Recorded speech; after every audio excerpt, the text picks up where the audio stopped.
Selamat siang teman-teman mahasiswa ilmu komunikasi yang sekarang mengambil mata kuliah riset media. Jadi mata kuliah riset media ini salah satu mata kuliah yang sangat penting dalam program studi ilmu komunikasi, dimanapun program studinya, penelitian tentang media itu hampir pasti dilakukan. Sehingga paradigma penelitian ini saya sampaikan dalam mata kuliah riset media. Sebenarnya untuk paradigma ini, kalau teman-teman mempelajari metode penelitian baik kuantitatif maupun kualitatif, itu sudah harus disampaikan atau menjadi salah satu pilihan bagi dosennya untuk disampaikan atau tidak. Gitu. Karena riset media itu yang biasanya kita pelajari adalah berkaitan dengan wacana, berkaitan dengan framing, dan berkaitan dengan semiotik, maka perlu saya jelaskan terlebih dahulu terkait paradigmanya. Karena ketiga-tiganya itu adalah paradigma kritis atau sedikit konstruktivis gitu ya. Nah, supaya di sini teman-teman akhirnya tahu dan kemudian bisa memilih paradigma mana yang nanti teman-teman pilih begitu. Untuk perkuliahan kita, yang pertama akan kita bahas adalah memahami paradigma itu apa, kemudian beberapa hal yang fundamental dari paradigma, kemudian jenis-jenis dari paradigma, dan nanti teman-teman harusnya bisa memilih paradigma penelitian. Oke, untuk paradigma ini biasanya berkaitan dengan bagaimana seorang peneliti itu memandang sebuah kebenaran, memandang sebuah realitas, dan bagaimana pandangan dia terhadap pengetahuan. Jadi ini ibaratnya kita memiliki sebuah kacamata yang kita gunakan untuk melihat sebuah kebenaran.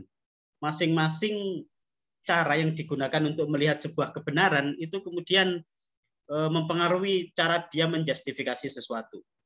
Kalau teman-teman ingat Robin Hood, nah ini cerita yang umum sekali. Dia mencuri dan kemudian dia bagikan hasil curiannya ke orang-orang miskin. Nah itu kan banyak sekali kisah macam gitu. Kalau kita memandang cerita itu, Robin Hood, maka kita memiliki mungkin dua cara pandang. Yang pertama, cara pandang kebenaran murni. Kalau kita memang melihat bahwa pencurian apapun itu dilakukan dengan niat dan tujuan apapun, itu tetap dilarang. Gitu kan. Itu cara pandang itu, dia akan mentoleransi apa yang dilakukan oleh Robin Hood. Dia tidak akan mentoleransi apa yang dilakukan oleh Robin Hood karena dia mencuri. Apapun alasan Robin Hood mencuri, mau dia mencuri untuk dirinya sendiri, mencuri dari orang kaya, mencuri untuk masyarakat miskin, itu tetap namanya mencuri. Maka yang dilakukan adalah dilarang. Tapi kemudian kalau kita memiliki pandangan lain bahwa mencuri itu memang dilarang, tetapi kalau dia mencuri dari orang-orang yang korup, orang-orang yang korupsi, orang-orang yang menumpuk kekayaannya tanpa mempedulikan jalan dari mana dia mendapatkan kekayaan itu, lalu dia curi dan kemudian dibagi ke masyarakat miskin, tidak untuk dirinya sendiri, maka sah pencurian itu. Nah, maka dua paradigma ini akan berbandingan, akan kemudian dia menentukan nasib dari Robin Hood. Jika hakim ini dia paradigma yang pertama, maka dia akan menghukum Robin Hood. Tapi ketika hakim ini percaya dengan paradigma yang kedua, maka dia akan mengampuni Robin Hood. Jadi bayangkan betapa pentingnya sebuah paradigma ini kita miliki. Gitu ya. Jadi kalau teman-teman memiliki satu paradigma dan kemudian melakukan penelitian, maka paradigma itu akan menuntun kalian. Gitu ya. Oke, kemudian penjelasannya sama antara atas di sini dan kemudian di bawah ini adalah it outlines the belief and values the guide to design of and collection and analysis data. Jadi ini adalah sebenarnya paradigma ini nanti akan menentukan outline kita ya, menentukan langkah-langkah kita termasuk kepercayaan dan nilai-nilai yang kita anut, bagaimana cara dia memverifikasi sebuah kebenaran atau pengetahuan atau realitas dan bagaimana dia mengumpulkan data. Apakah cara mengumpulkan datanya ini boleh bertemu langsung dengan orang yang sedang kita wawancarai atau dia nggak boleh berinteraksi dan lain sebagainya. Itu yang menentukan adalah paradigmanya. Kalian mungkin kan akan bertanya-tanya, misalkan ketika kalian nanti turun ke lapangan, kalian nanti menggunakan apa itu daftar pertanyaan ini, kuesioner. Apakah kalian menggunakan kuesioner dan kuesioner itu langsung aja dikasih kepada orang-orang, kepada informan yang kalian mintai data, dan akhirnya mereka tinggal ngisi ya tidak, setuju, sangat setuju, tidak setuju, dan lain sebagainya, atau diperlukan sebuah upaya untuk mengungkap apa yang ada di pikiran informan dengan cara in-depth interview, dengan cara wawancara mendalam, dan lain sebagainya. Itu adalah pilihan-pilihan yang didasarkan pada paradigma yang kalian anut. Misalkan paradigma itu akan membahas beberapa hal. Ini kalau kalian ontologi, epistemologi, aksiologi, kalian pasti mengingat filsafat gitu kan. Nah, ini pasti menjengkelkan, tetapi kita akan bikin ini menjadi sederhana. Misalkan untuk sebuah paradigma, jadi paradigma ini ada macam-macam ya. Ada yang mengatakan paradigma itu membagi dunia menjadi ontologi, epistemologi dan aksiologi dan metodologi. Ada yang paradigma itu dibagi menjadi positivistik, konstruktivistik, kemudian kritis. Ada yang paradigma itu dibagi menjadi kualitatif dan kuantitatif. Ada yang mengatakan paradigma penelitian itu dibagi menjadi positivistik, post-positivistik, kemudian ada interpretif, ada konstruktivis, dan kemudian ada kritis. Jadi macam-macam, tergantung buku yang teman-teman baca. Nah, seandainya kita menggunakan salah satu, yaitu ini, ontologi, epistemologi, aksiologi, dan metodologi, maka akan seperti ini. Ontologi itu kan berkaitan dengan sesuatu yang kita percaya sebagai pengetahuan, ada apa tidak gitu ya. Nah, ontologi dari pengetahuan itu kalau kita mengikuti paradigma, ada paradigma realisme, ada relativisme. Realisme itu berarti pengetahuan, kenyataan, realitas itu ada dan dia itu objektif. Dia itu ada dengan dirinya sendiri dan dia tidak dipengaruhi oleh apapun yang namanya ada. Jadi misalkan di sini ada perkuliahan. Ya memang ada perkuliahannya, mau pakai bagaimanapun, mau pakai cara pandang apapun, perkuliahan ini ada, ya kan? Ada. Di sini ada Adrianus Bonaventura, ada Restituta Daiman Santun, ada Iren. Ini ada gitu loh, ada. Tapi ada yang mengatakan ontologi itu sebuah relativisme. Relatif gitu. Jadi tergantung kalau Bonaventura ini mengikuti perkuliahan ini dengan baik, mendengarkan, maka perkuliahan ini ada. Tapi kalau kemudian Restituta Daiman Santun ini di situ ngobrol dengan Maria Cinderella, Adrianus Jame mengobrol dengan Hanifuddin Musa karena satu ruangan, maka ya dia nggak hadir. Maka keberadaan sesuatu itu relatif.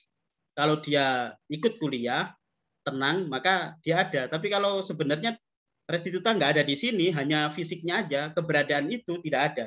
Karena pikirannya ada di tempat lain, ada di hati pacarnya misalnya. Karena sekarang pikirannya memikirkan bagaimana cara mendapatkan pacar sebanyak-banyaknya, maka kemudian relatif seperti itu. Paham ya? Ontologi, realisme, dan relativisme. Kemudian ada pandangan epistemologi misalkan, bahwa cara kita mengetahui sebuah pengetahuan atau realitas itu ada positivisme, ada interpretivisme. Positivisme itu sesuatu yang pasti, matematis, sesuatu itu bisa kita ketahui dengan cara mengukur sesuatu. Misalkan keberadaan air itu berapa? Keberadaan air itu 10 kubik, ya udah 10 kubik gitu. Jadi dia akan bisa diukur, bisa dipastikan cara mengetahui bahwa dia itu ada dengan mengukur ini berapa senti panjang, kemudian lebar, kemudian tinggi, sehingga menjadi rumus sebuah volume. Nah, diandaikan ilmu pengetahuan sosial, kehidupan kita itu diandaikan oleh positivisme itu seperti memahami sebuah ilmu alam seperti itu. Beda dengan epistemologi ketika dia percaya dengan interpretivisme. Interpretivisme itu berarti dia cara melihat sebuah pengetahuan itu melalui interpretasi orang-orang. Jadi kalau dia menganggap bahwa dunia ini itu jahat, kalau dunia ini jahat dipandang oleh orang positivisme, maka dia akan menggunakan cara-cara matematis, yaitu dia menanyakan orang-orang, misalkan di Unitri ya, apakah lingkungan Unitri itu jahat apa enggak, maka orang-orang positivisme akan menghitung berapa jumlah orang yang ada di Unitri, ada 7.000.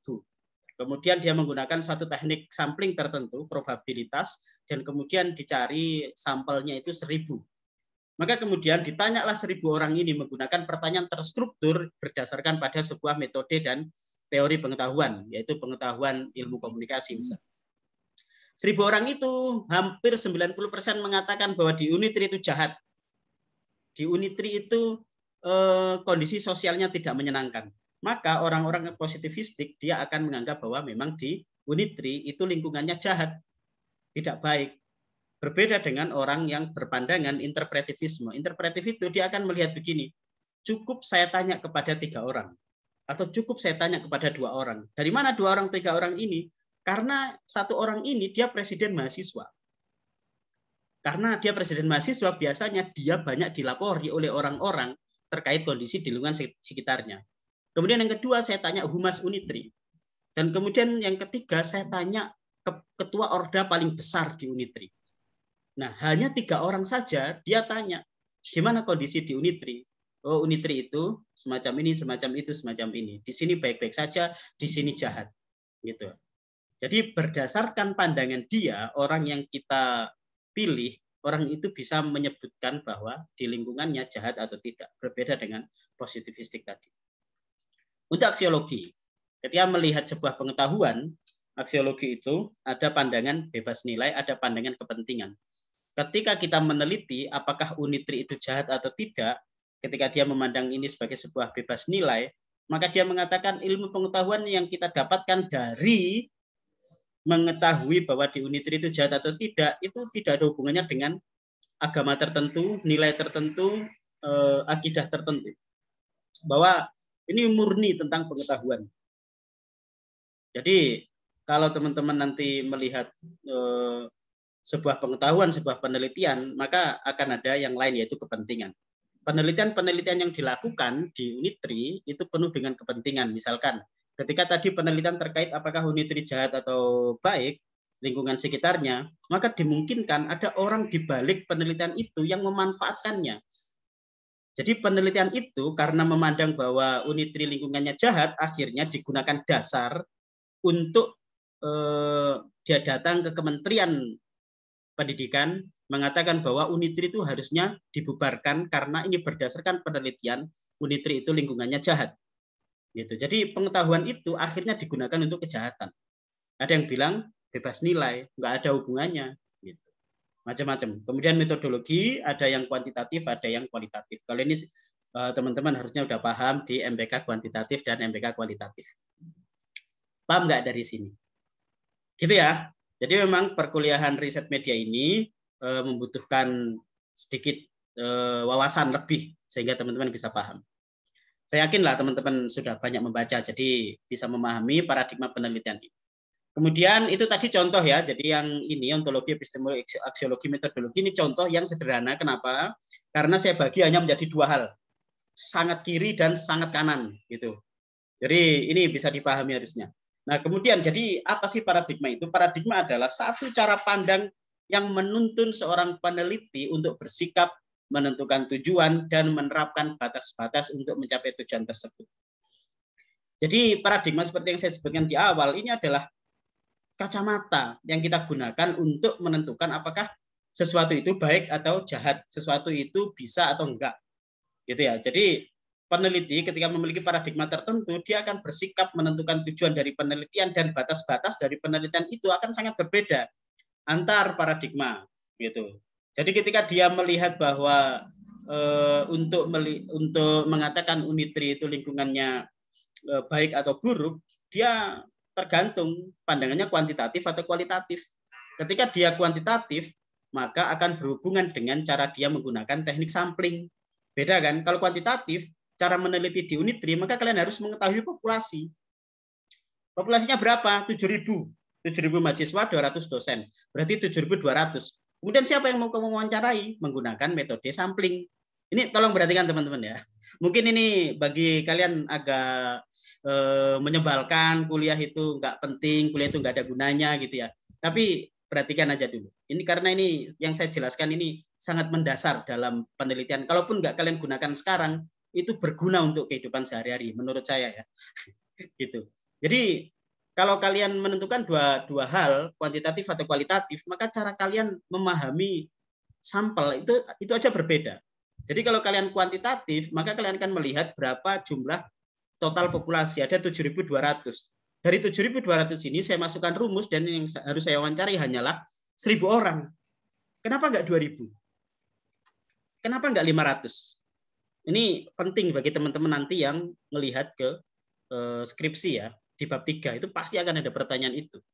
Gitu. Tapi kalau teman-teman kualitatif, maka kalian nggak memikirkan jumlahnya, kalian memikirkan kualitasnya, kualitas orang yang kalian wawancara. Jadi nggak perlu 1.000 orang yang kalian wawancara. Kalian hanya perlu wawancara 1 orang yang dia mengetahui segala sesuatu yang ada di situ. Maka disebut purposive sampling. Gitu. Kualitatif. Gitu ya paradigma ya, kacamata yang kita gunakan. Dan kemudian paradigma juga dapat berarti seperangkat asumsi. Asumsi itu gagasan-gagasan, konsep, nilai, dan praktek yang diterapkan dalam memandang realitas. Jadi ini semua sebenarnya berkaitan dengan cara pandang kita memandang sebuah realitas. Sebuah realitas, sebuah metode itu kita pandang seperti apa tergantung paradigma yang kita gunakan. Nah, ini adalah paradigma yang hari ini saya gunakan untuk kita saling-saling memahami. Ada 3, positivisme, konstruktivisme, dan kritis.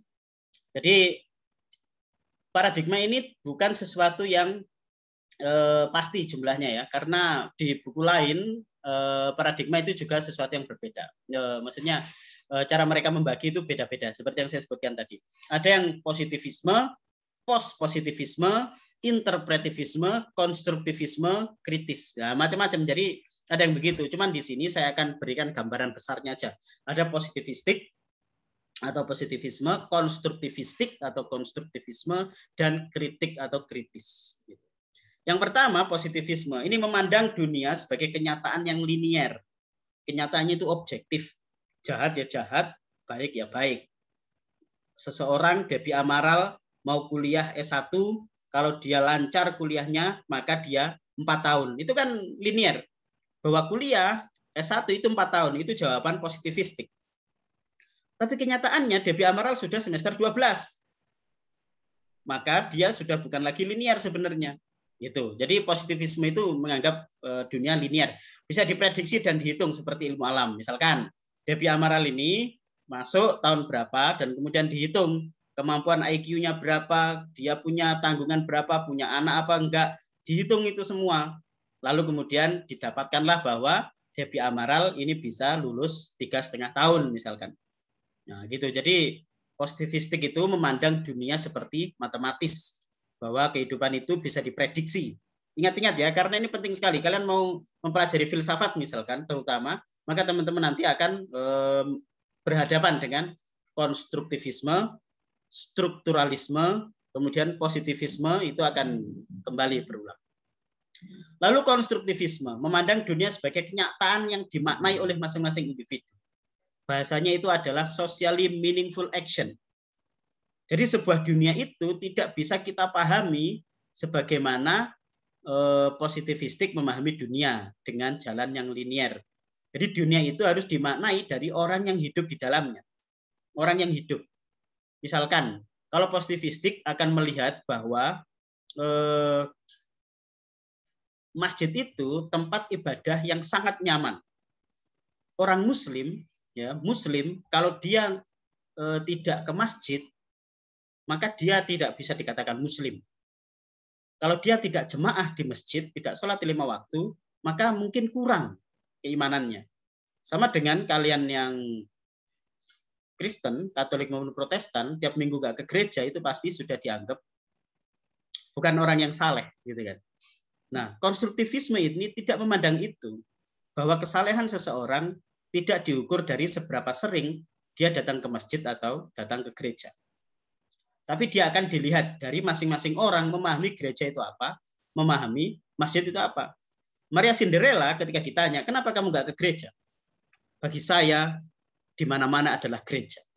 Di kamar gereja, di hati ada gereja, maka saya bisa beribadah di mana-mana. Nah, itu adalah pandangan konstruktivisme. Karena dia memandang kebaikan itu ada di mana-mana, tidak perlu ada di gereja, tidak perlu ada di masjid, sinagog, dan lain sebagainya. Berbeda dengan positivistik yang tadi. Gitu ya. Maka kalau kalian melihat apakah dunia ini jahat, tanya satu persatu. Tapi kan nggak bisa kita tanya satu persatu, gitu kan? Agak sulit, tapi bisa ditanya. Jadi masing-masing orang akan memiliki pandangan yang berbeda bagaimana cara dia memaknai dunia ini. Kemudian ada pandangan kritis.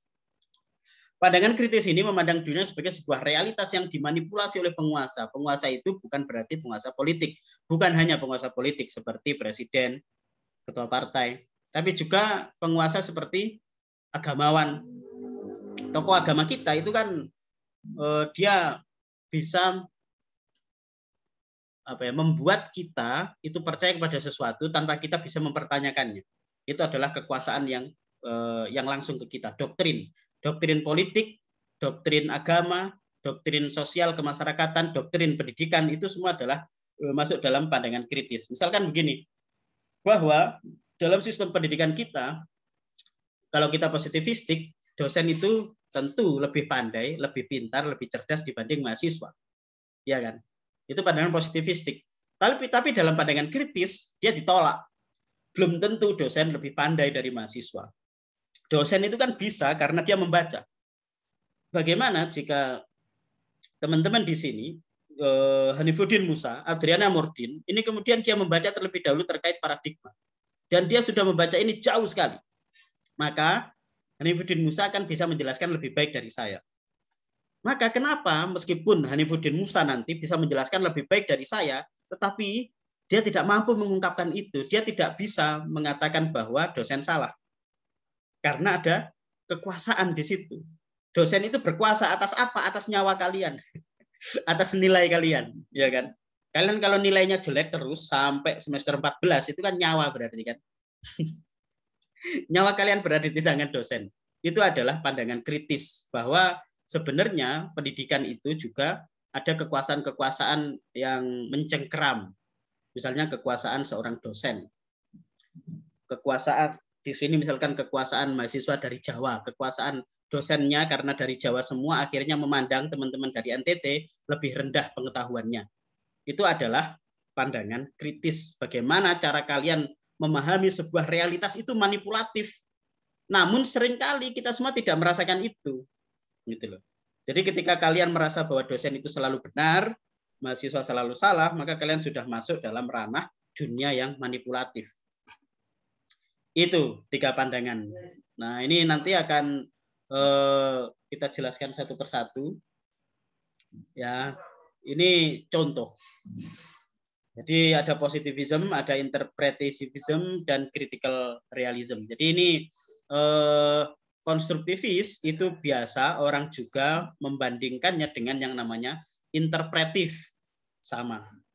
Jadi ketika kita meneliti tentang seorang siswa, memandang melihat seorang siswa yang ada di kelas, dalam pandangan positivisme, dia akan melihat berapa orang, jumlahnya berapa orang yang ada di dalam kelas. Gitu aja. Jadi fungsi dari seorang dosen itu apa ketika di dalam kelas. Kemudian dosen itu tugasnya ngapain aja, dan apa yang telah dilakukan oleh dosen di dalam kelas tersebut, semuanya dicatat. Sesuatu yang normal kan? Sesuatu yang normal kan? Bagaimana cara kalian memandang kepandaian seseorang, bagaimana cara kalian memahami apa yang siswa lakukan di dalam kelas. Kalau positivistik, maka kalian akan melihat kalau satu kelas itu kapasitasnya 40, tapi kemudian mahasiswa yang masuk 50, apa yang terjadi? Chaos, nggak enak, gitu kan? Itu positivistik jelas saja. Jadi menghitung sesuatu berdasarkan pandangan matematis. Kemudian dosennya ada nggak? Dosennya ada. Oh, berarti dosen itu di dalam kelas mengajar. Itu adalah positivistik. Tapi kalau pandangannya interpretivism atau konstruktivism, maka beda. Why do the student behave the way they do toward each other? Bagaimana cara siswa-siswa ini atau mahasiswa itu berperilaku dengan sesama orang, sesama siswa atau mahasiswa. Kalian ketika di dalam kelas pasti kalian akan menggerombol dengan orang-orang yang sesuai dengan kriteria kalian masing-masing, ya kan? Karena Debbie Amaral sama Adrianus Bonaventura, Maria Cinderella, sama Canisius Ronaldo Dawi ini berasal dari daerah yang sama, begitu masuk kelas dia akan menggerombol sendiri, ya kan? Kemudian karena Cecen, Familia Bolin, dan Apolonia Nilmara Harim ini sebagai tiktoker sejati, maka kemudian dia akan ngumpul sendiri di pojok, ya kan? Agustinus Claudius karena dia mau dekat sama Fonseca, maka dia kemudian duduk di belakang Fonseca. Begitu aja terus. Jadi ada sesuatu yang sedang dituju oleh masing-masing. Gitu, paham ya? Nah, kemudian bagaimana cara kita memahami gambaran atau pola atau peta pertemanan mereka? Pasti akan ada, kalau dalam ilmu komunikasi itu ada istilah transaksionalisme, maka Adrianus Jammeh duduk sama Marcelinus Seliman, duduk sama Epak Jaya, duduk sama Hanifuddin Musa, karena mereka sama-sama anak jurnalistik. Gitu aja. Jadi sebenarnya bisa kita ketahui dari situ, interpretif. Jadi masing-masing orang itu memiliki gejala sendiri. Masing-masing orang itu memiliki alasan untuk duduk di mana, duduk dekat sama siapa. Begitu. Ada yang duduk di depan, kenapa? Biar nilainya bagus. Itu ya, interpretif. Tapi kalau kita pakai kritis, maka akan ada pertanyaan di dalam kelas itu, how can equality between the boys and the girls in the classroom be promoted? Bagaimana agar kesetaraan antara perempuan dan laki-laki di dalam kelas itu bisa dilaksanakan? Karena pasti ketika terjadi pemilihan ketua kelas, ya siapa yang menjadi ketua kelas? Pikiran kita biasanya laki-laki. Tapi pada akhirnya pikiran kita akhir-akhir ini ke perempuan. Kenapa? Karena perempuan dianggap lebih rajin. Ya enggak? Perempuan rata-rata kita anggap lebih rajin dan lebih mampu untuk membawa absensi, lebih mampu untuk ngabsen, ya kan? Dibanding laki-laki. Karena laki-laki kita pandang sebagai pemalas semua. Ya kan? Benar enggak? Begitu. Benar. Masa dosen salah? Itu kritis, Web. Nah, ini semua harus dipahami. Gitu ya. Wes, itu adalah memandang bagaimana cara kita memandang realitas. Ini penting sekali. Jadi teman-teman dimohon untuk perhatikan. Kipas anginnya nyalain. Kemudian ada data collection. Data collection ini bagaimana cara masing-masing paradigma ini mengumpulkan data. Ini kan terkait dengan penelitian ya. Jadi kalian harus bayangkan. Jadi ini bukan mata kuliah yang biasa, ini mata kuliah penelitian. Jadi teman-teman harus paham. Bagaimana dengan cara pandang masing-masing ini, kemudian mereka mengumpulkan data. Kalau positivisme, karena dia memandang satu kelas itu secara matematis, maka dia akan menghitung siswa-siswa.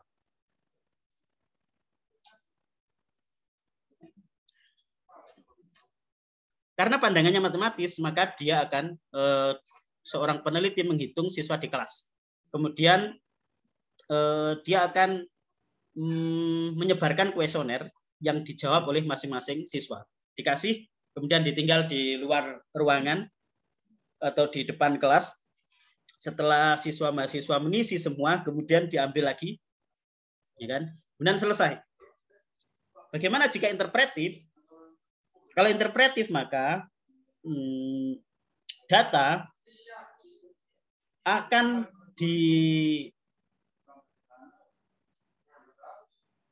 dikumpulkan melalui interview dan observasi. Jadi seorang peneliti akan berada di ruang kelas. Dia akan berada di ruang kelas dan melihat bagaimana siswa-siswi, mahasiswa-mahasiswi itu berperilaku di dalam kelas.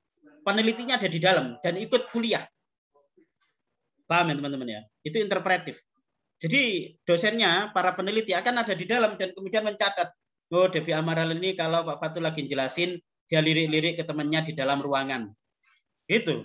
Oh, ini si Cindy ini kalau dosennya sedang menjelaskan, dia sering ke WC 3 kali setiap menit.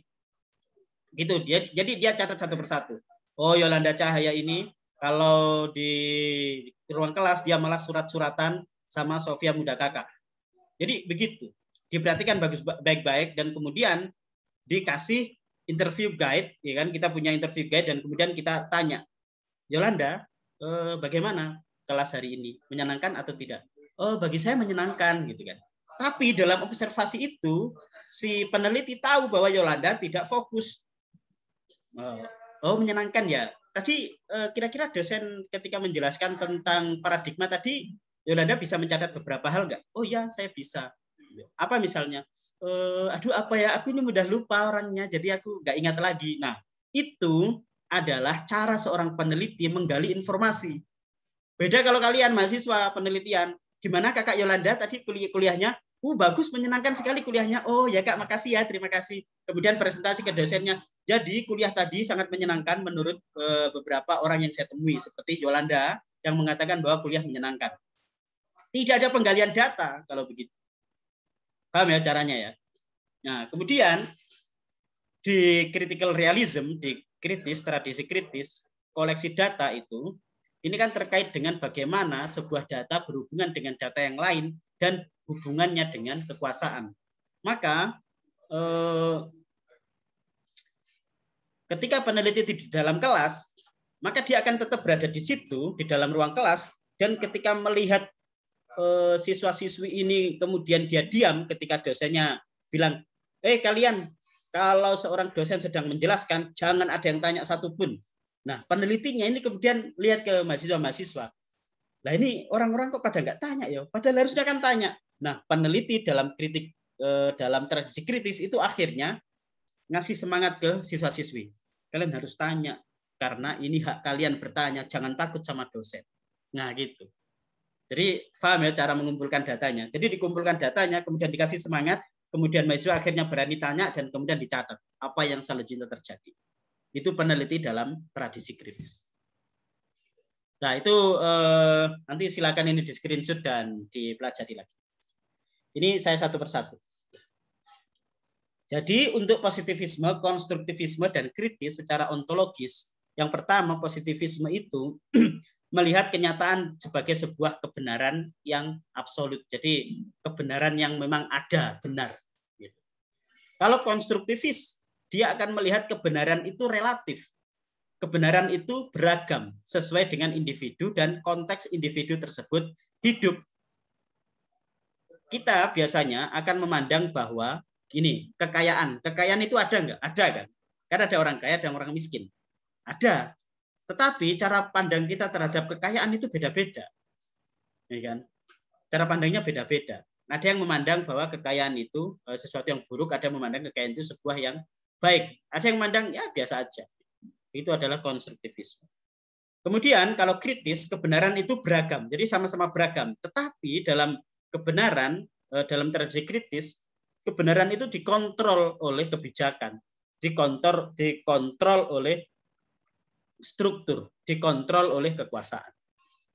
Jadi kebenaran itu tidak dibiarkan sendiri, tetapi ada orang yang berhak mengatakan sesuatu itu benar, ada orang yang berhak mengatakan sesuatu itu salah.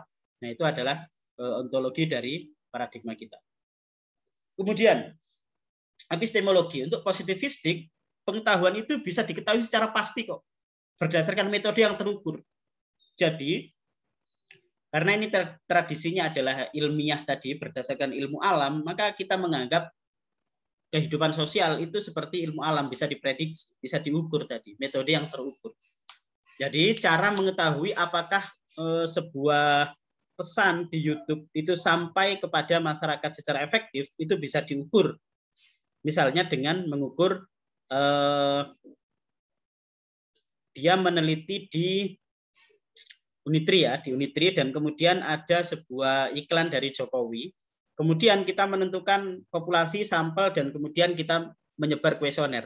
Nah, jawaban-jawaban dari itu bisa dianggap sebagai sebuah kebenaran yang terukur. Kalau teman-teman menyadari, sensus penduduk itu adalah cara memahami masyarakat Indonesia berdasarkan positivistik. Kalau teman-teman nanti ada pilkada, ada pilpres, dan kemudian ada orang-orang yang menyebarkan kuesioner, lalu dia memprediksi antara Jokowi dan Prabowo siapa yang menang. Misalkan seorang lembaga survei mengatakan Jokowi menang berdasarkan surveinya, itu adalah kuantitatif, itu adalah positivistik. Jadi bukan berarti positivistik itu sudah nggak berlaku, masih berlaku dan sangat keren sekali untuk memprediksi apakah ketika nyalon Presma antara Debbie Amaral dan Adrianus Bonaventura melawan Cindy Krista, Cindy siapa sih namanya lupa, melawan Cindy, itu yang menang siapa? Itu bisa diukur menggunakan paradigma positivistik. Gitu ya. Kemudian konstruktivisme, pengetahuan merupakan hasil interpretasi dan interaksi antara peneliti dan partisipan.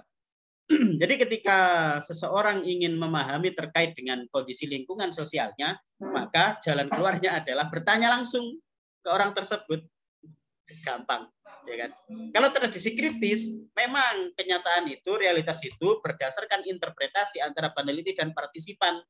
Namun penelitinya harus sudah paham bahwa terjadi perebutan kekuasaan, terjadi cara pandang yang strukturalis, terjadi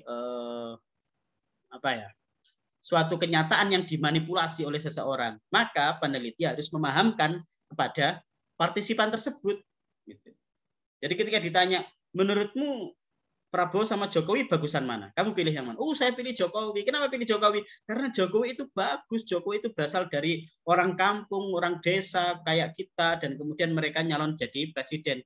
Nah, gini Bu, Bapak, bahwa pengetahuan kita, ini peneliti ya, pengetahuan kita terkait Jokowi maupun Prabowo itu sebenarnya nggak begitu. Itu semua dibentuk oleh media.